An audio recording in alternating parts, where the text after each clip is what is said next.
Et donc, on avait commencé cette journée avec qu'est-ce que ça fait dans le cerveau, et on va suivre à est-ce qu'on peut imaginer des protocoles de neurofeedback qui permettent de mieux cibler certaines activités psychophysiologiques. Au cours de notre journée régionale de Next, on brainstorm pas mal au sein de Next pour réfléchir sur le neurofeedback. On avait discuté avec François Galat de la notion d'EEG-copée. Est-ce qu'on pourrait avoir, comme on a une pharmacopée, une EEG-copée pour cibler certaines dimensions particulières en neurofeedback? Pour apprendre aux patients à moduler certaines dimensions psychophysiologiques. Donc on ouvre cet après-midi. On a le plaisir d'entendre François Galat qui nous accueille. Jean-Marie, vous l'avez dit, donc on est très heureux de Next d'être ici et d'avoir t'écouter sur cette thématique. Merci Jean-Arthur. Bon, bah, effectivement, sans transition, je vais vous parler de l'approche dimensionnelle et de comment celle-ci pourrait être appliquée au neurofeedback. Je vais d'abord vous parler de neurofeedback catégoriel, c'est-à-dire d'un neurofeedback dont on pourrait s'éloigner, de celui qui existe déjà. L'approche catégorielle, c'est une approche de classification de pathologie. On va d'abord définir une pathologie avec des traits saillants qui va être souvent définie comme un ensemble d'anomalies de fonctionnement par rapport à une norme. Et le soin, dans ce cadre-là, ce sera le fait de se rapprocher de la norme. Donc, l'illustration de cette approche, vous avez des sujets contrôle, et on va considérer que ces sujets contrôle sont sains, et que c'est plus souhaitable d'être sain. Bon, déjà, c'est discutable, parce qu'effectivement, la norme, c'est pas forcément le meilleur objectif. Admettons. Maintenant, on va prendre des entités cliniques, qui correspondent à des observations des dimensions pathologiques, qui assemblées ensemble semblent former un tout cohérent. On va leur donner un nom, une pathologie. Et on va prendre des sujets, c'est mon point rouge ici, ce sont mes patients, on dit qu'ils sont atteints d'une pathologie parce qu'ils ne fonctionnent pas comme la norme. On va essayer de les rapprocher de la norme qui est définie par le nuage de points bleus, qui sont les enregistrements sur nos sujets sains. Les performances vont être calibrées, c'est-à-dire que, en gros, on a un absolu à atteindre qui est prédéfini, et on essaye de ranger l'individu dans cet absolu. La pathologie va être définie comme la distance à la norme, et plus on se rapproche de la norme, moins on est pathologique. C'est un modèle qui est relativement simple, et qui peut marcher relativement bien, dans une certaine limite. Bon, déjà, c'est un modèle qui, d'un point de vue éthique, peut être assez enfermant. On a un philosophe français, Canguilhem, qui justement s'est beaucoup penché sur le problème du normal et du pathologique, et de savoir s'il faut qu'on s'enferme dans ce modèle. Et puis, nos patients, chaque patient est différent, et donc ils vont avoir des spécificités. Donc, on pourrait tout à fait considérer, par exemple, que cet individu se trouve là selon nos mesures, parce qu'en fait, il est en train de compenser quelque chose. Et si on essaye de le rapprocher de la norme, on est peut-être en train de détruire des mécanismes compensatoires. Ce qui signifie que d'un individu à l'autre, il est tout à fait possible que le traitement ait des effets négatifs. Alors ça, je vais l'illustrer en prenant un problème qui ne vient pas du champ de la psychiatrie et qui permettra de comprendre un petit peu mieux. Prenons un touriste qui décide d'aller voyager au Cap-Vert. Bon, si vous êtes mal renseigné, vous partez au Cap-Vert, vous ne faites rien, vous risquez d'attraper le paludisme. Ben oui, puisque là-bas, c'est une zone impaludée. Donc notre touriste se renseigne, il va voir son médecin, et le médecin lui dit, pour éviter d'attraper le palu, vous allez prendre un antipaludique, par exemple la primaquine, et donc, vous n'allez pas attraper le palu. Logique. Mais maintenant, admettons que notre touriste ait un déficit génétique en enzyme G6PD. Alors tout le monde n'a pas ça, bien évidemment, mais le touriste n'est pas au courant. Donc il va voir son médecin qui lui dit « Oulala, si vous ne prenez pas de primaquine, vous allez attraper le palu ». Alors ce qu'il faut savoir, c'est qu'avec ce déficit, il a déjà une immunité naturelle. C'est-à-dire qu'en fait, s'il allait au Cap-Vert sans prendre d'antipalu, il ne l'attraperait pas. Donc ça ne sert à rien. Sauf que c'est même pire que ça, parce que s'il prend la primaquine, ça va déclencher une hémolyse. Ça va détruire ses globules rouges. Donc pour cet individu qui a une anomalie assez spécifique, le fait de suivre le traitement et d'essayer de le faire rentrer dans la norme, ça va le détruire. Donc ce que ça signifie, c'est qu'on ne peut pas avoir une approche de la médecine qui soit globale et qui faut vraiment détailler et rentrer dans les traits, les petites dimensions qui se cachent derrière les pathologies. Est-ce que ça a quelque chose d'utile du point de vue du neurofeedback de se poser ces questions? Est-ce que le neurofeedback, c'est quelque chose qui touche plus certains individus que d'autres? Si jamais vous essayez de regarder les effets de la primaquine et que sur un ensemble d'individus sur lequel vous faites le test, vous en avez 50%, la moitié des individus qui ont cette anomalie enzymatique. Là, vous allez vous rendre compte que la primaquine les détruit et que c'est un très mauvais traitement. C'est logique. Maintenant, si vous faites du neurofeedback sur une population dont la moitié ont des locus de contrôle particuliers, très internalisés, c'est-à-dire qu'ils vont avoir tendance à considérer que le signal de feedback ne veut pas dire grand-chose et qu'il devrait suivre uniquement eux-mêmes, eh bien, votre neurofeedback sera classé comme sans effet. Est-ce qu'on s'intéresse à voir ce qui fait qu'un individu réagit ou pas à un neurofeedback? Si effectivement on cherche des traits dimensionnels, alors j'ai pris le locus de contrôle, mais il peut y en avoir beaucoup d'autres. On peut regarder plusieurs traits psychologiques, on peut regarder aussi des marqueurs biologiques ou neurobiologiques. Si on regarde ces marqueurs, on va peut-être se rendre compte que certains individus répondent mieux et que le neurofeedback serait plus adapté pour eux. En fait, ça a été fait par d'autres que moi. Si jamais on prend justement que ce soit le rythme SMR dans cette étude de Reichert ou plusieurs autres études sur les rapports θ-β dans de nombreux autres neurofeedbacks, on se rend compte qu'il y a souvent des profils d'individus qui répondent mieux au neurofeedback.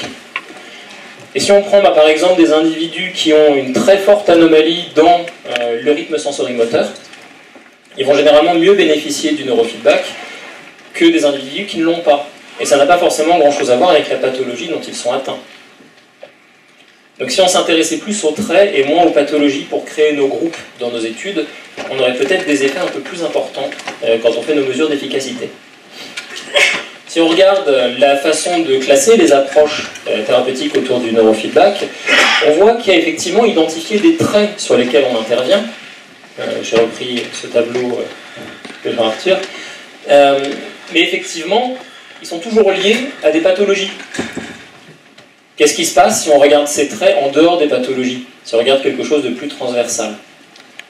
Si jamais on allait regarder l'hypoéveil en général et voir ce qui se passe dans le cerveau en rapport avec l'hypoéveil, et pas uniquement sur les personnes qui souffrent de TDAH ou d'épilepsie. Autrement dit, avoir une approche qui soit non pas catégorielle, c'est-à-dire par maladie, mais une approche dimensionnelle, c'est-à-dire par trait. Et c'est de ça dont je vais vous parler aujourd'hui. Alors pourquoi est-ce que c'est un problème en psychiatrie? Parce que les catégories, la nosographie psychiatrique est assez peu spécifique. Il y a des recouvrements entre les pathologies. Donc on va voir un petit peu comment on pourrait essayer de résoudre ce dilemme. Alors je ne suis pas le seul à parler de ça et je n'ai pas inventé l'approche dimensionnelle. Il y a en ce moment beaucoup d'efforts au niveau international en psychiatrie pour suivre cette approche-là. Et au lieu de s'axer sur des pathologies, s'axer sur des dimensions, des traits spécifiques des individus. Donc je cite ici le projet AirDoc, qui est un projet qui vise à remplacer à terme les classifications de type DSM ou SIM par des catégorisations des individus dimensionnelles plutôt que par pathologie. Et qui a identifié différentes dimensions de l'individu qui permettent de caractériser son fonctionnement sans avoir à passer par une définition de pathologie type dépression, schizophrénie ou trouble de l'attention. Maintenant, c'est intéressant parce que si on regarde dans le domaine de l'EEG, et je te remercie Thomas parce qu'on en a discuté, il est à l'origine de ce slide, il a contaminé la présentation. En fait, on sait déjà depuis longtemps qu'il y a des clusters dans l'EEG. Alors ça ici, ça vient de recherches qui ont été développées il y a relativement longtemps, on parle des années 70 à 90, c'est déjà de l'histoire ancienne. Et si on compare plusieurs individus et qu'on regarde leurs traits, on peut se rendre compte qu'effectivement, il y a des traits saillants avec des biomarqueurs dans l'EEG qui sont en rapport pas forcément avec une pathologie, mais avec des atteintes fonctionnelles. Par exemple, au centre, ce que vous avez ici, ce sont des distributions simplement de l'activité θ en fonction du Global Detection Scale, autrement dit de l'atteinte au quotidien des pathologies d'un individu. Intéressant. Puis c'est intéressant aussi si on regarde cet axe-là, où on retrouve bien l'histoire des problèmes de spécificité dans la psychiatrie. Vous avez différents individus, donc l'étude a été menée sur un peu plus de 400 individus, avec plusieurs pathologies. Donc il y en a, ils ont une pathologie, ils sont normaux. Et puis sinon, on a des dépressifs, des bipolaires, des schizophrènes qui répondent à un traitement médicamenteux, des alcooliques, des démences neurodégénératives, des stades précoces de démence neurodégénérative potentielle et des troubles obsessionnels compulsifs. Et si vous classez leur activité EEG, vous voyez qu'on trouve des clusters. Il y a une douzaine de clusters qui sont identifiés avec beaucoup d'éléments communs d'une pathologie à l'autre. Donc par exemple, vous prenez le cluster numéro 12, voilà, il est ici. Le cluster numéro 12, il ressort dans les deux formes de schizophrénie, mais il ressort aussi chez les sujets contrôle. Intéressant. Par contre, on ne le retrouve pas dans les autres pathologies, et si, non, voilà, on ne le retrouve pas dans d'autres pathologies. Donc là, on n'est pas du tout sur une classification orientée vers la pathologie, mais sur des traits de fonctionnement. Est-ce qu'on pourrait utiliser ça pour soigner? Alors, qu'est-ce qu'on enregistre en EEG? Thomas nous a déjà parlé ce matin du fait qu'en EEG, on enregistre l'activité qui provient de la cohérence de centaines de milliers de neurones. On va avoir deux choses. On va avoir une activité de fond qui va, elle, plutôt varier en fonction de l'état de conscience. Si je suis bien réveillé ou si je suis à moitié endormi, mon EEG de fond va atteindre certaines fréquences. Et puis on va avoir des changements stationnaires ou transitoires en réponse à des stimuli, des réactions. Ce qui fait en fait de l'EEG quelque chose d'assez complexe. Les réponses à ces stimuli induisent des changements détectables, et selon mon fonctionnement, selon le fonctionnement de mon système nerveux, ces réponses cérébrales ne seront pas les mêmes.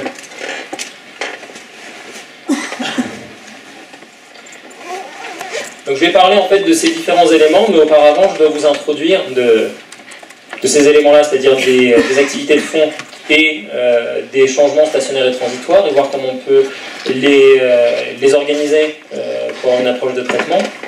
Auparavant, je dois parler de remédiation cognitive et dire qu'il y a un point commun. Si jamais on approche le neurofeedback d'une façon dimensionnelle et non pas catégorielle, en fait on a la même approche que celle qui est faite dans la remédiation cognitive. Dans la remédiation cognitive, au lieu de traiter une pathologie, on va traiter des dimensions qui sont des fonctions cognitives déficitaires qui sont sous-jacentes à la pathologie. Et on essaye d'entraîner ces fonctions cognitives pour les améliorer. Donc si je prends l'exemple dans la remédiation cognitive de la schizophrénie, donc vous avez des conséquences fonctionnelles qui sont ce qu'on peut observer. Par exemple, l'individu va être désorganisé, il va avoir des symptômes positifs avec les délires qui sont observables, et puis il va avoir des symptômes négatifs qui sont moins facilement observables avec des difficultés au niveau cognitif qu'on ne perçoit pas directement, que l'individu peut masquer. Et derrière ça, on va trouver en cause des déficits fonctionnels avec une atteinte des mécanismes de l'attention, une atteinte des fonctions exécutives, une atteinte des systèmes de la mémoire, et qui, eux, ne sont à l'heure actuelle pas traités par les médicaments. Les médicaments vont plus jouer sur les symptômes positifs. L'approche de remédiation cognitive va viser à corriger ces déficits-là. Le résultat, c'est la pathologie. Ce qu'on observe, si on a une approche catégorielle, devrait logiquement être impacté par l'amélioration des différentes dimensions sous-jacentes. Pourquoi c'est intéressant pour le neurofeedback? Le neurofeedback, si jamais on prend un modèle de commande de processus un petit peu plus élaboré, qui est celui de l'apprentissage de compétences, ça c'est notre individu qui est en train d'essayer d'apprendre, et comme résultat, par exemple, s'il est schizophrène, on va avoir tout l'ensemble des symptômes visibles. Sauf que pour atteindre ces symptômes visibles, il y a eu des déficits cognitifs. Et là, on est de l'ordre de ce qu'on appelle la performance. La performance, c'est ce qui va précéder ce qui est observable. Les dimensions, c'est la performance, les résultats, c'est les catégories pathologiques. Et donc, vous allez avoir, pour l'individu, la capacité à s'auto-observer, soit observer le fait qu'il n'arrive pas à s'inscrire dans la société, à fonctionner normalement, soit percevoir au niveau interne ses efforts cognitifs. Et ce que fait le neurofeedback, c'est qu'il va fournir des rétroactions, des informations qui vont l'aider à réorienter son fonctionnement anormal. Donc c'est un étayage qui va l'aider à s'entraîner à mieux fonctionner.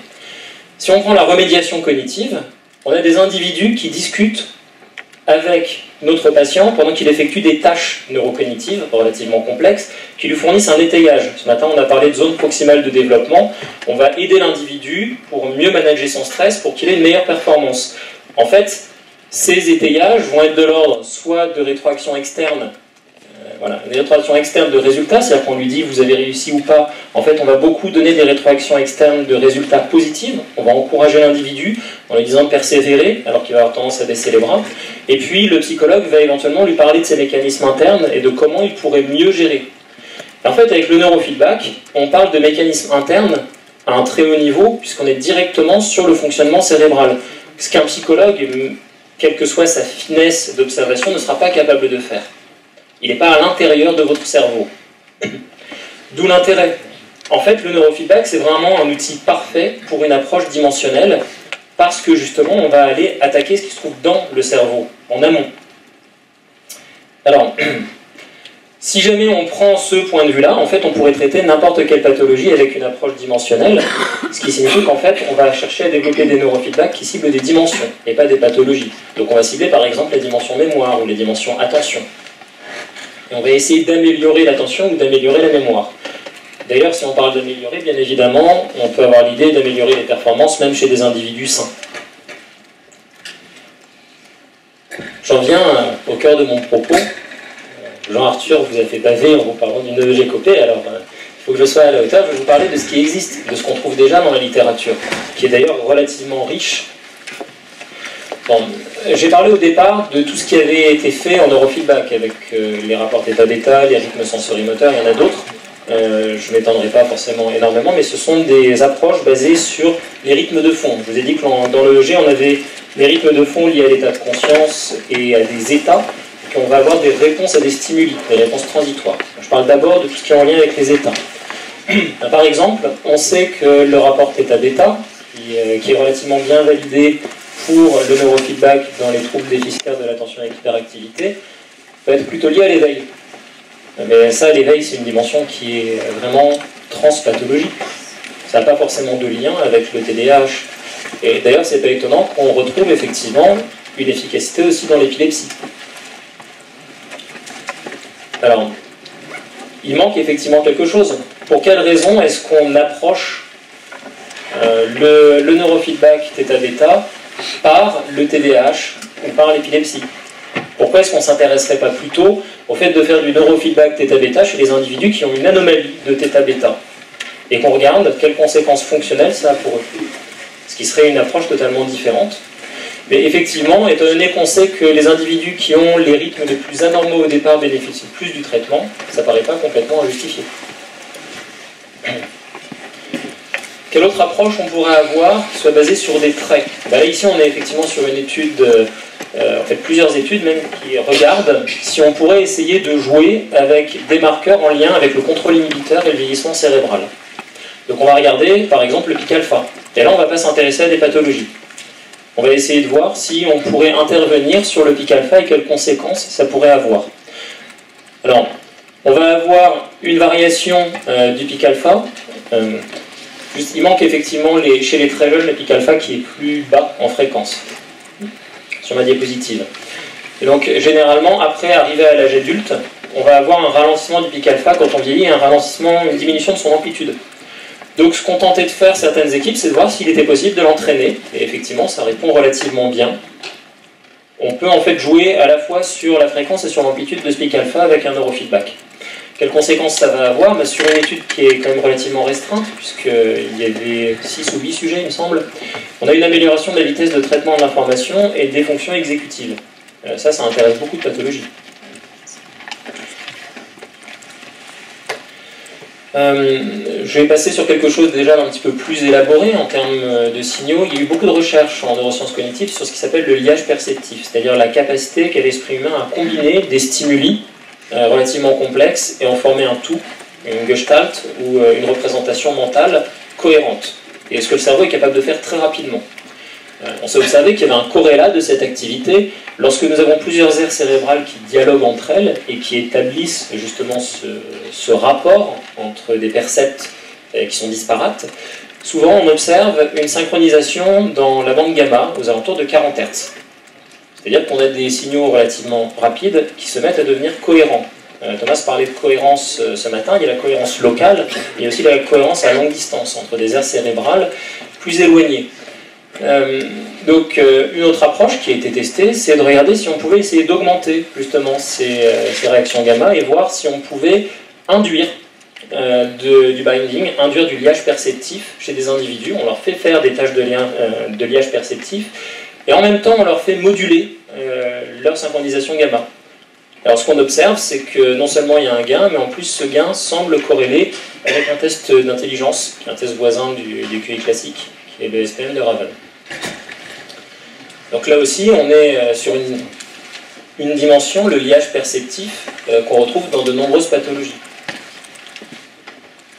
Mais comme j'ai dit, l'EEG, c'est pas seulement des ondes. Alors pourquoi est-ce que les ondes, ça pose un problème, et pourquoi dans le domaine des interfaces cerveau-machine, souvent on ne travaille pas sur des ondes simples? C'est à cause d'un problème de spécificité. Alors cette diapositive vous illustre un petit peu ce problème de spécificité en regardant au fur et à mesure du temps dans la littérature, donc ça c'est depuis 1930 jusqu'à 2000, l'ensemble des fonctions cognitives qui ont été associées avec le rythme θ hippocampique. L'hippocampe, c'est une toute petite structure au cœur du cerveau. Donc c'est pas l'ensemble du cerveau. Et cette petite structure, on lui a attribué tout ça. Alors je pense que vous ne pouvez pas lire du fond, mais en gros, le θ, ça fait presque tout, ça sert le café, c'est magique. Maintenant, quand on est en neurofeedback sur le rapport θ-β fronto-central, c'est pas une toute petite aire comme l'hippocampe qu'on est en train de moduler. C'est un morceau de cerveau énorme. Donc on n'est pas totalement sûr de ce à quoi on touche. Il faudrait quelque chose de vraiment plus spécifique si on veut être sûr de notre effet. Est-ce qu'on a des notions sur ces choses spécifiques? En fait, oui. L'EEG, ça date d'il y a longtemps, ça fait plus de 70 ans que ça existe. Donc depuis le temps, on a étudié ces dimensions. Par exemple, on a étudié des potentiels évoqués. Ça s'est beaucoup utilisé en neurosciences cognitives. Un potentiel évoqué, l'idée c'est qu'on va présenter plusieurs fois des stimuli ou plusieurs fois des tâches. La tâche est répétée, c'est tout le temps à peu près la même. Donc on a des tout petits changements transitoires qui sont cachés à l'intérieur de ce flux d'activité cérébrale. Et on va moyenner ces tâches. C'est-à-dire qu'on va faire 100 fois la même tâche et on calcule la moyenne. Ce qui se passe, c'est que tout ce qui n'est pas lié à la tâche va avoir tendance à diminuer. Ça va augmenter ce qu'on appelle le rapport signal sur bruit. On va trouver des invariants, des choses qui sont tout le temps là dans le signal d'un essai à l'autre. Et ça crée un potentiel évoqué. Donc c'est ce qu'on trouve illustré, ça ressemble à des petites ondes, comme ça. On a une localisation de pic à un instant donné et son amplitude. Sauf que les potentiels évoqués, c'est bien, vous me direz, mais si je veux faire un neurofeedback, il faut que je les capture en temps réel. C'est-à-dire qu'il faut que je sois capable de mesurer le potentiel évoqué très vite. Si jamais je dois faire 100 fois l'essai, c'est pas possible. En fait, concrètement, c'est typiquement le genre de problématique auquel s'attaquent les spécialistes des interfaces cerveau-machine. En fait, ce qui va intéresser dans le design de l'interface cerveau-machine, c'est qu'on soit capable de capturer rapidement une réponse cérébrale. Et il y a eu de très nombreuses études basées sur ce principe de capturer des potentiels évoqués pour en déduire une commande. Bon, par exemple, si vous prenez le petit clavier ici, vous avez un ensemble de lettres, et on va les faire clignoter. On fait clignoter soit les colonnes, soit les lignes, aléatoirement, très rapidement. En fait, vous allez avoir un potentiel évoqué qui va intervenir, le potentiel P300, je vais en reparler plus tard, et ce potentiel évoqué va être d'autant plus fort que vous êtes en train de focaliser votre attention sur la lettre. Donc simplement, comme ça va très vite, on va calculer plusieurs fois les potentiels évoqués, et en l'espace de quelques secondes, on pourra déterminer quelle lettre vous êtes en train de regarder. Donc en fait, on a des trucs, des astuces qui permettent d'accélérer les captures de ces interfaces cerveau-machine. Ce sont des interfaces cerveau-machine qui sont dépendantes, dans lesquelles on contraint l'activité cérébrale par un stimulus. Il y a d'autres interfaces dépendantes qui existent. Par exemple, on peut prendre des interfaces à potentiel évoqué de régime permanent, où on fait clignoter cette fois une fréquence constante toutes les commandes, et on va trouver dans le cerveau des réponses fréquentielles à la commande sur laquelle l'attention est la plus focalisée. Mais on peut aussi, avec des approches de machine learning, de modélisation, arriver à déduire et à calculer, depuis un très petit nombre d'essais, les valeurs d'amplitude et de latence des potentiels évoqués, sans avoir à recourir à des centaines d'essais. Ça a été montré, on peut bien estimer la négativité d'erreur, on peut bien estimer la négativité de discordance, et en fait rien n'empêcherait d'estimer ces potentiels évoqués depuis un petit nombre d'essais. Donc c'est faisable. Maintenant, admettons que ce soit faisable, qu'est-ce qu'on pourrait faire avec? Si on essaie de faire du neurofeedback basé sur les potentiels évoqués, j'ai parlé un petit peu de ces invariants, de ces traits dimensionnels qu'on retrouve en fonction des potentiels évoqués.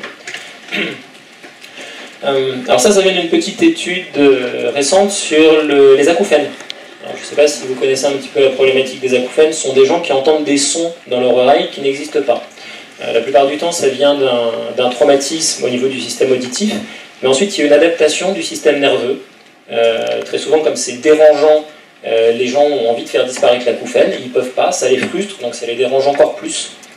Et au bout d'un certain temps, ils restent hyper focalisés sur ce bruit, et en fait, ils restent générés à l'intérieur. Donc certains patients peuvent garder leurs acouphènes pendant très très longtemps, et il y a un lien avec la gestion du stress. Il se trouve qu'on a une onde, qui est l'onde de réponse auditive lente, qui corrèle très bien avec l'intensité perçue des acouphènes. Donc ça, c'est un potentiel évoqué. C'est-à-dire que si je vous envoie des sons dérangeants dans les oreilles, et que vous avez un acouphène, cette onde ne va pas réagir pareil que si vous n'avez pas d'acouphène. Pourquoi ? Parce que les personnes qui ont un acouphène, comme je l'ai dit, ont eu une dérégulation de leur attention auditive. Ce qu'on peut faire, c'est regarder la synchronisation neuronale dans la zone temporelle qui correspond à cette onde, et demander à l'individu de la faire varier.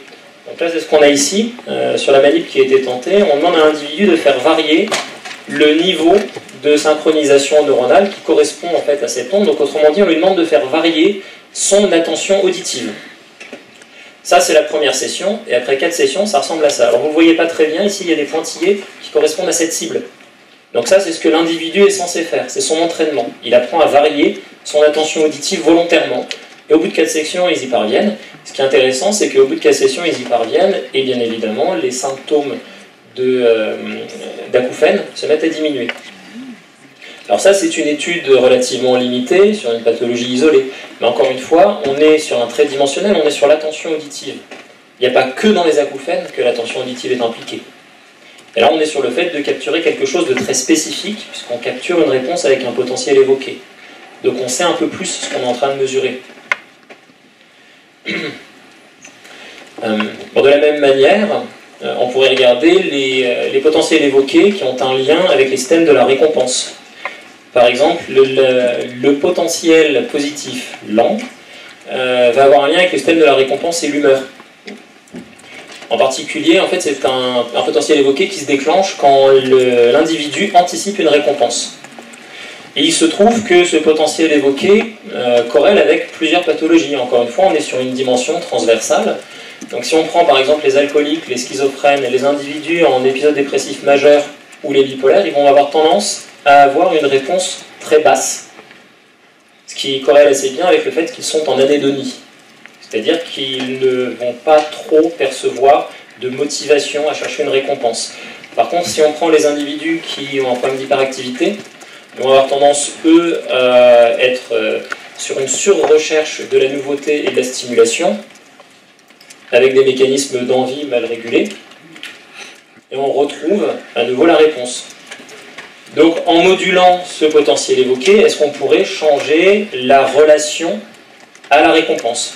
À l'heure actuelle, ça n'a pas été testé en neurofeedback. Par contre, il y a eu des approches de remédiation cognitive qui ont été testées, où on demande à des individus d'essayer de contrôler leur perception subjective de la récompense avec une stratégie très très simple. On leur montre des carrés de couleurs. Et un carré va être associé à une récompense et l'autre n'est pas associé à une récompense.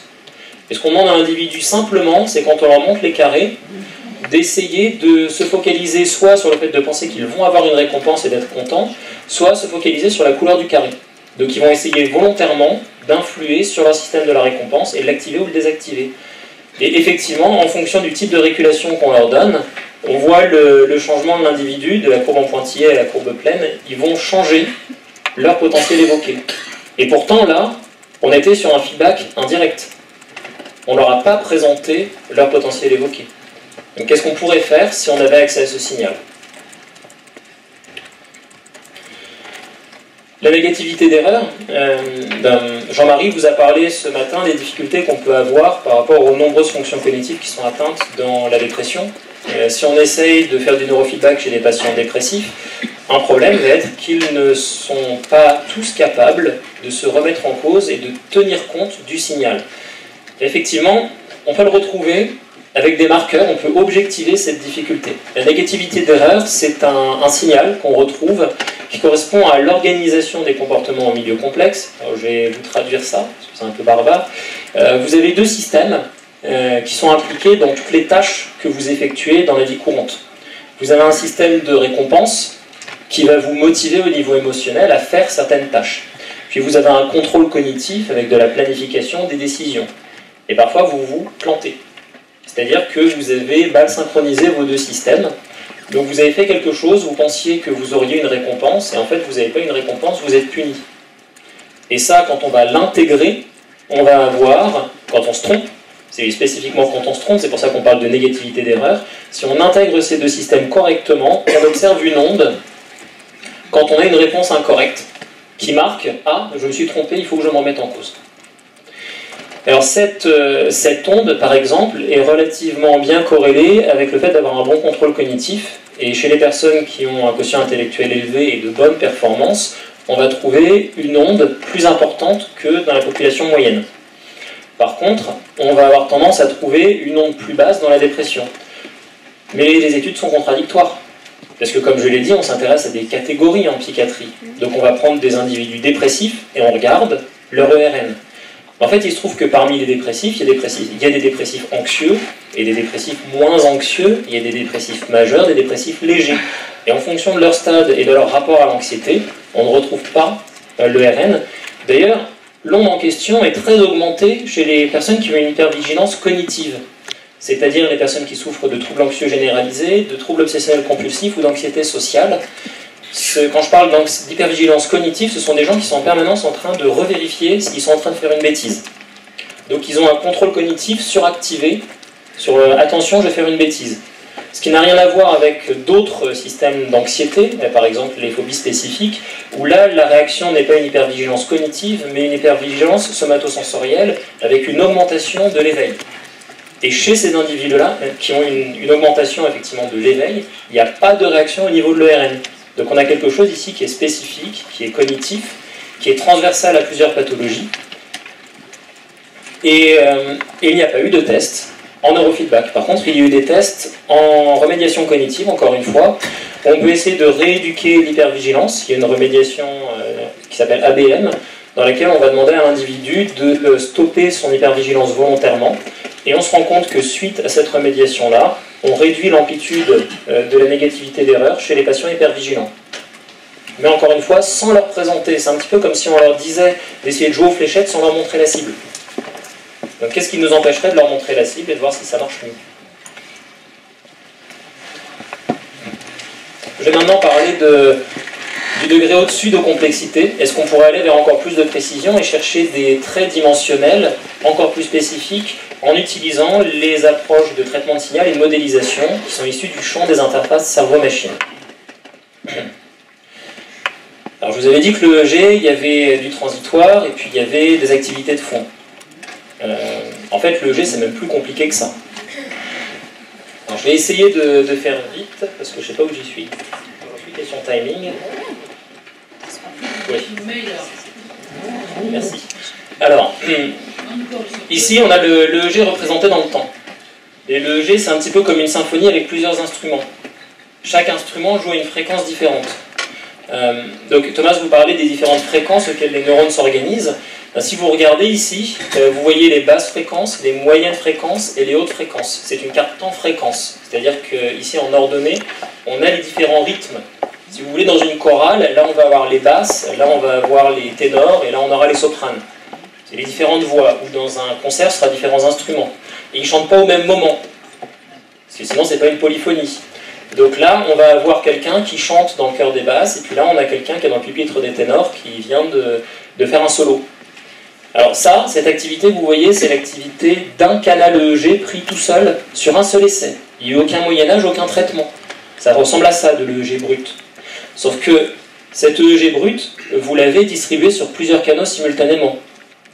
C'est pour ça, en fait, qu'on a un problème de spécificité. C'est pas que l'EEG n'est pas spécifique, c'est simplement que l'EEG est très riche.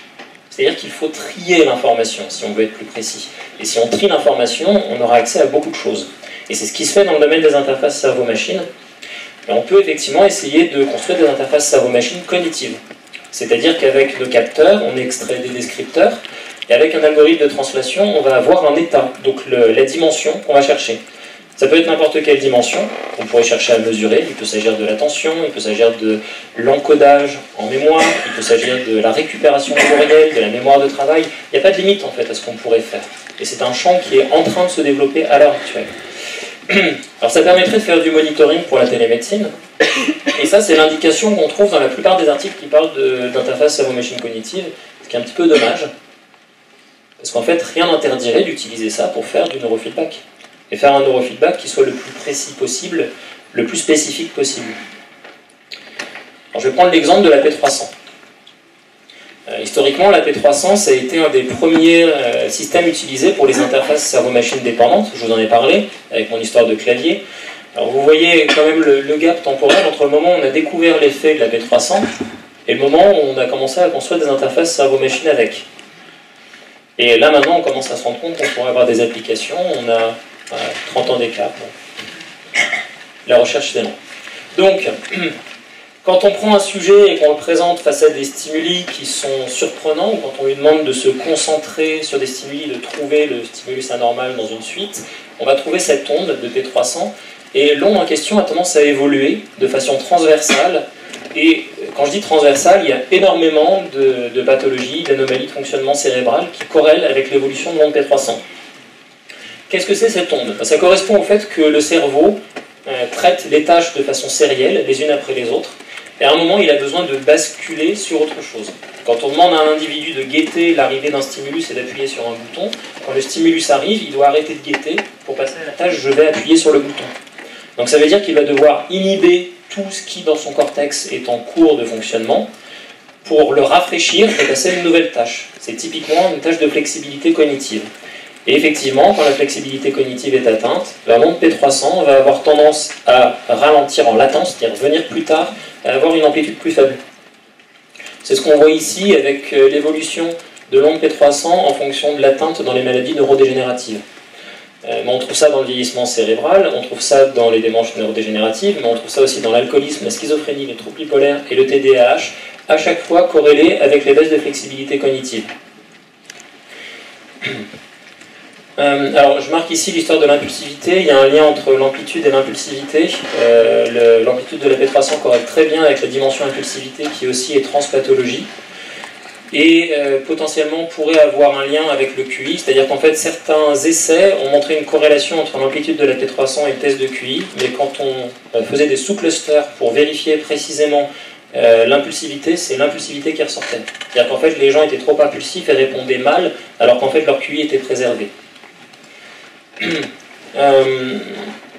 Donc ce serait très intéressant de faire du neurofeedback en utilisant la P300. Alors vous allez me dire, encore une fois, ça n'a pas été fait.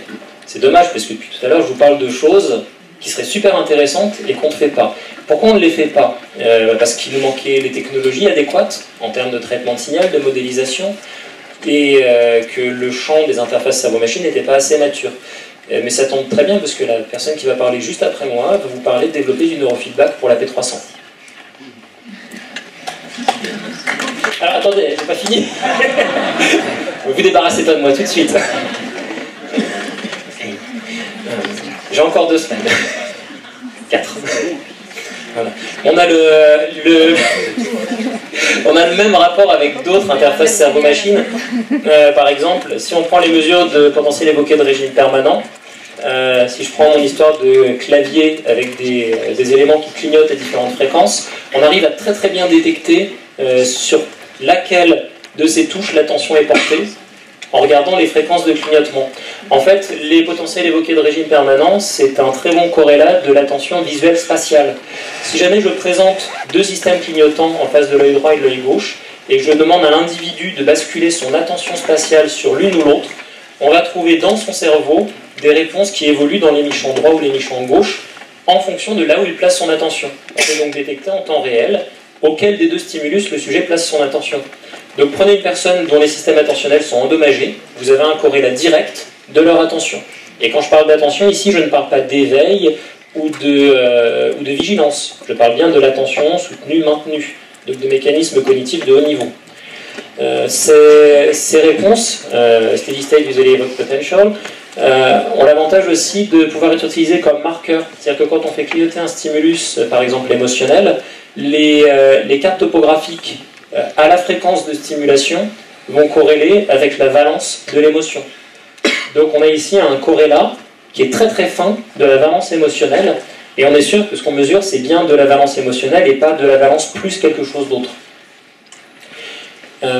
On sait aussi, par exemple, que la stabilité de cette réponse est très atteinte chez les autistes. Les autistes ont un problème de gating sensoriel, une difficulté dans la réception d'informations. Ils sont très rapidement en saturation, ils ne supportent pas la charge cognitive, et donc ils vont avoir tendance à inhiber très rapidement le signal SSVP. Donc, je ne m'attarderai pas dessus, mais là encore une fois, on aurait la possibilité d'essayer de travailler dessus. Et en fait, ça a déjà été fait. Alors, ça a déjà été fait, mais de façon indirecte. C'est-à-dire que dans beaucoup d'études dans la littérature, ma connaissance de l'étude de la LOR, donc de la NASA aux États-Unis, est la première à en avoir parlé de façon ouverte, mais il y a beaucoup d'études dans lesquelles on utilise le neurofeedback sur les SSVP pour augmenter les performances des utilisateurs. Et on sait que les performances sont augmentées quand on présente un neurofeedback, en particulier s'il est motivant. Là, ici, il s'agissait de présenter un petit jeu où l'équilibre des deux plateaux est changé en fonction de la concentration spatiale, et si le sujet se concentre mal, il perd et le bonhomme tombe. Et simplement le fait de faire ça, au lieu d'avoir un système tout bête où on regarde sans entraînement, ça va augmenter drastiquement les performances des sujets. Donc vraisemblablement, on a un effet de neurofeedback, c'est juste que dans le domaine des interfaces cerveau-machine, on est trop timide pour le dire. Alors, je vais prendre un cas qui est encore plus explicite de ça, pour montrer le lien entre les deux domaines. Le rythme sensorimoteur, c'est un petit peu un des tout premiers systèmes qui a été utilisé pour les interfaces cerveau-machine. Vous en avez déjà entendu parler plusieurs fois ce matin. Si je me concentre sur la main droite ou la main gauche, je vais moduler mon rythme mu. Et donc, si vous lisez la littérature des interfaces cerveau-machine, on vous dit que le rythme mu, ça correspond à l'activité somatosensorielle ou éventuellement à l'exécution du mouvement. On parle d'imagination, mais on reste très très vague au niveau cognitif sur ce que ça représente. Alors qu'en fait, le rythme mu en question correspondrait plus au contrôle somatosensoriel et à sa planification, ce qui est de l'ordre de la cognition. C'est pas étonnant en soi, le cortex cérébral, c'est pas le cervelet. On n'est pas dans l'exécution du mouvement, on est dans son organisation. Donc par exemple, on sait que ce rythme va avoir tendance à ne pas fonctionner de la même manière chez les sportifs de haut niveau. Là ici, on a un sportif de haut niveau comparé à un débutant. Donc ce sont des tennismen qui observent une vidéo de tennis. Et vous voyez ici que le rythme mu est beaucoup plus faible chez les experts que chez les débutants. Pourtant, on leur demande de faire un jugement sur la tâche. La différence, c'est que l'expert, lui, a déjà tout un ensemble de représentations mentales sur comment organiser, planifier le mouvement, il sait ce qu'il est en train de regarder. Et donc, son activité cérébrale n'est pas la même. Et il y a relativement peu d'études sur le sujet, mais si on essaye de moduler ce rythme mu, il semblerait que les performances augmentent. Ça a été le cas, par exemple, il y a eu des études sur les joueurs de fléchettes et sur le golf. On demande aux personnes de s'entraîner en imagination à faire du golf ou à jouer aux fléchettes, on module leur rythme mu, et après sur le terrain, ils ont de meilleures performances. Maintenant, je compare ça, où on est du domaine du neurofeedback, avec ce qu'on trouve dans le domaine des interfaces cerveau-ordinateur. Et là, vous avez l'activité mu d'un sujet qui essaye d'utiliser une interface avant l'utilisation, et puis après, quelques temps passés, quelques sessions passées à s'entraîner. Et on voit une réorganisation corticale, il y a eu un changement assez profond du cerveau du sujet. Il y a bien eu un entraînement, il y a bien eu un neurofeedback. Donc on sait de façon certaine qu'on peut entraîner ce rythme mu. On sait aussi qu'il y a un lien avec des fonctions cognitives, mais il n'y a pas de dialogue entre les deux communautés et l'intérêt que ça pourrait avoir pour les patients. Donc en gros, les interfaces cerveau-machine motrices, c'est du neurofeedback qui s'ignore. Je terminerai en parlant de neurofeedback écologique. On est toujours sur les différentes approches dimensionnelles. J'ai parlé d'abord de l'EEG de fond, c'est-à-dire les activités état de conscience. Ensuite, j'ai parlé d'EEG en réponse à un stimulus, avec des activités transitoires. Maintenant, je vais parler d'EEG quand on est impliqué dans une tâche, pendant la tâche. Donc là, on est en dehors du laboratoire. Donc par exemple, on pourrait prendre un système EEG et le mettre sur la tête d'un utilisateur pendant qu'il est en train de jouer au golf, au lieu de lui faire faire du golf en imagination. Est-ce que ça pourrait apporter quelque chose? Là, ici, encore une fois, les études dans ce domaine sont très très limitées. C'est plus des pistes de recherche. Je ne vais pas vous présenter de résultats, il n'y en a pas. Alors, il n'y en a pas, pourquoi? Pour des raisons techniques. C'est très difficile d'enregistrer un EEG sur un individu en mouvement, ça produit des artefacts. Mais les technologies sont en train d'arriver à maturation. Donc, il s'agit d'un champ de recherche qui est en train de s'ouvrir. Et une technique qui permettrait de le faire consiste à prendre en laboratoire un test cognitif dans lequel il n'y a pas de système d'artefacts, donc on est sûr de ne pas avoir de problème, on est sûr de ne pas avoir de contamination quand on construit notre interface cerveau-machine, et d'utiliser ce modèle en situation de vie réelle, où là il y a des artefacts. De cette façon, on n'a pas contaminé le modèle. Voilà. Donc là, ici, je vous présente une vue synthétique de ce qu'on a vu, ce qu'on a traversé. C'est la face émergée de l'iceberg. C'est juste pour dire que tout est à construire dans ce champ. Alors, tout est à construire dans ce champ, et je reviens sur quelque chose qu'on a échangé avec Thomas hier. Tout est à construire, il y a déjà beaucoup de choses qui ont été construites et qui sont à redécouvrir. Alors, je vous remercie pour votre attention.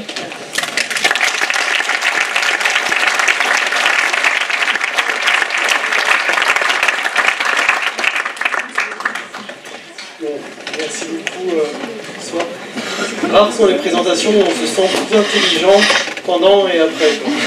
Et c'est l'exemple d'une présentation où on se sent plus intelligent.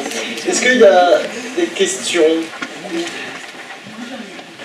Oui?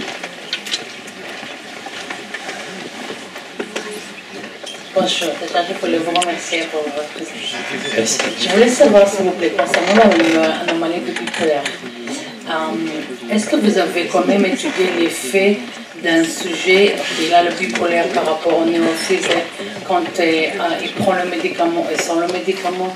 Est-ce que l'effet secondaire du médicament c'est vraiment un sujet très très important à soulever. Est-ce qu'on arrive par rapport à une question générale au fur et à mesure de pratiquer le neurofeedback, est-ce qu'on arrive à diminuer les médicaments? Est-ce qu'on arrive à peut-être enlever le médicament un jour? Et quel est le lien entre la possession de médicaments pendant des années, parce que c'est quand même connu qu'en France, malheureusement, nous sommes le premier État mondial à consommer des hyperdépresseurs. Merci pour votre question. Alors c'est une question qui touche en fait à plusieurs éléments. Donc je ne peux pas vous répondre d'une façon très simple, mais je vais essayer de synthétiser. Si on veut regarder l'effet du médicament, en fait ça veut dire qu'il faut qu'on compare l'effet du neurofeedback avec le neurofeedback seul, ou le neurofeedback plus le médicament, ou le médicament seul. Et qu'on vérifie ensuite dans les populations des individus en fonction de leur personnalité, comment ils ont réagi à l'un ou à l'autre. Et là on rentre dans des problématiques de validation. Parce que c'est très difficile de construire justement ce genre de test. Et ça tombe bien parce qu'on a une oratrice, Aurore, qui va parler juste après des problèmes de validation. Et donc vous allez avoir une partie de la réponse sur pourquoi en fait on a trop peu fait ce genre d'études, parce qu'en fait c'est extrêmement difficile de les mener et de les mener bien. C'est-à-dire que c'est très facile d'introduire des biais dans ces études. Ensuite effectivement quand on prend un médicament, il y a un changement dans l'activité cérébrale en elle-même et dans le fonctionnement de l'individu. Ça va changer les capacités de l'individu, le médicament va fonctionner comme un étayage.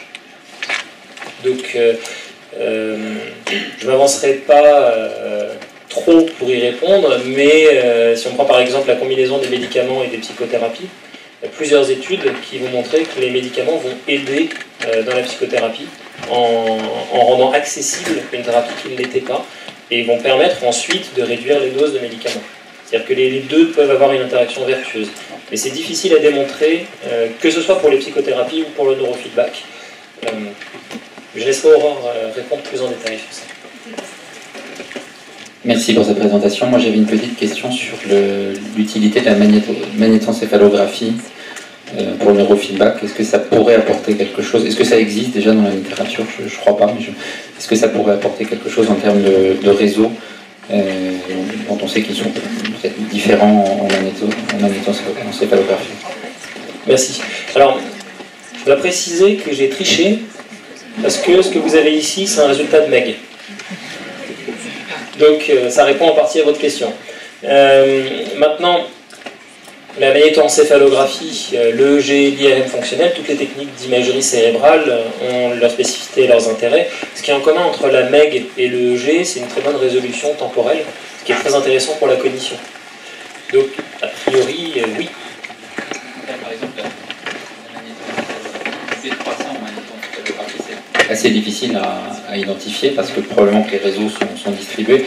Est-ce que la magnétoencéphalographie, est-ce qu'éventuellement c'est pas se tirer une balle dans le pied, entre guillemets, se tirer une balle dans le pied que de faire du neurofeedback en magnétoencéphalographie, ou à contrario, est-ce que ça ne permet pas d'accéder peut-être à certains réseaux, encore une fois certains rythmes, notamment des rythmes profonds dont on parlait Alors on n'accède pas effectivement, par exemple en EEG, on n'accède pas forcément facilement au sous-cortical. On n'accède pas forcément au même, puisqu'on est sur du transversal, le signal n'est pas le même, on n'accède pas sur ce qui se passe en intersillon, donc il y a des éléments qui peuvent être complémentaires. Oui, il y a plusieurs études de littérature en neurofeedback MEG qui existent, bien sûr. Il n'y a pas eu que de l'EEG. Là, j'avais restreint le champ de mon discours sur l'EEG. Moi, j'ai une question clinique. Si on est sur une approche dimensionnelle, comme ça, sur la croissance, tout ça, est-ce qu'il y a des dimensions psychophysiologiques pertinentes? Est-ce qu'il y a des échelles de symptomatologie clinique correspondant à chacune de ces dimensions, pour qu'on voit bien que si on fait du neurofeedback θ-alpha chez les enfants hyperactifs, peut-être que c'est l'éveil, mais à ma connaissance, à part l'échelle des poires sur l'échelle de somnolence, il n'y a pas une échelle de comportement d'éveil, ou de choses comme ça. Peut-être qu'il y en a une, mais... Alors, ouais, et donc, est-ce qu'il y a des outils cliniques qui permettent de montrer que c'est efficace sur la vie de tous les jours, ces dimensions? Alors, moi, je vois deux éléments dans ta question. Parce qu'il y a les éléments de comment on mesure ces dimensions, et puis l'autre côté du transfert dans la vie. Parce qu'effectivement, quand on peut demander à un sujet de répondre à un questionnaire pour vérifier s'il est plus ou moins éveillé, on peut mesurer son éveil en laboratoire, c'est pas forcément prédicteur de son éveil dans la vie de tous les jours. Les problèmes, les thématiques de transfert en fait du traitement. Et malheureusement, effectivement, l'approche dimensionnelle c'est quelque chose de plutôt nouveau. Donc toutes les échelles ont été basées sur du catégoriel au départ, ont été pensées pour le catégoriel. Ce qui signifie qu'il faudrait recréer justement tout un ensemble d'échelles et de biomarqueurs adaptés qui soient transversaux. Alors, comme je le disais, il y a déjà des choses qui existent. C'est-à-dire que dans la littérature, il y a quelques pionniers qui ont essayé de vraiment étudier ces dimensions, mais ils sont partis à ce moment-là non pas d'échelle, mais de modèles a priori. C'est-à-dire qu'ils ont constitué, quand je prends l'étude de John par exemple, ils sont allés constituer des clusters depuis les signaux, depuis des biomarqueurs directement. Ils sont allés regarder s'il y avait des groupes d'activité dans les biomarqueurs EEG. Ils ne sont pas allés regarder à quoi ça correspondait en termes de traits psychologiques d'une façon fine. Avec aussi un problème qu'on essaie de matcher à des torchons et des serviettes, parce que les marqueurs EEG vont être très spécifiques, alors que les échelles psychologiques sont très peu spécifiques. Donc ils vont mal se recouper. Donc il y a un travail à faire dans cette direction-là en psychologie, sur le fait de construire effectivement ces échelles, qui devraient impliquer des méthodes d'ingénierie, de machine learning, de sélection de variables. Donc autrement dit, il faudrait que tout ce qui a été fait comme effort dans le champ des interfaces cerveau-machine vienne contaminer un peu la psychologie et qu'on commence à modéliser le fonctionnement humain avec des outils statistiques de haut niveau. Une question, pour essayer de comprendre un petit peu comment ont été déterminés ces différents potentiels évoqués, est-ce que c'est quelque chose qui se fait facilement ou pas? C'est une première question. Et est-ce que dans la perspective d'une utilisation notamment thérapeutique, on pourrait imaginer par rapport à telle ou telle fonction cognitive de pouvoir assez facilement retrouver un potentiel évoqué spécifique? Alors, ce que vous voulez savoir, c'est est-ce que c'est difficile de mesurer un potentiel évoqué? Je prends un exemple, par exemple, sur la dimension, notamment de... qu'est-ce qu'on pourrait avoir la dimension, vous en avez parlé un petit peu, mais la dimension de l'anxiété ou du perfectionnisme, enfin différentes dimensions de personnalité qu'on peut retrouver dans des pathologies psychiatriques. Est-ce qu'on peut assez facilement réussir à déterminer des potentiels évoqués spécifiques ou pas, dans le but ensuite de pouvoir éventuellement travailler ça en neurofeedback après? C'est-à-dire, est-ce qu'on pourrait arriver à créer de nouveaux potentiels évoqués ou ça vous voulez dire? Alors, par rapport aux potentiels évoqués, vous avez des potentiels qui sont sensoriels et d'autres qui sont plus cognitifs.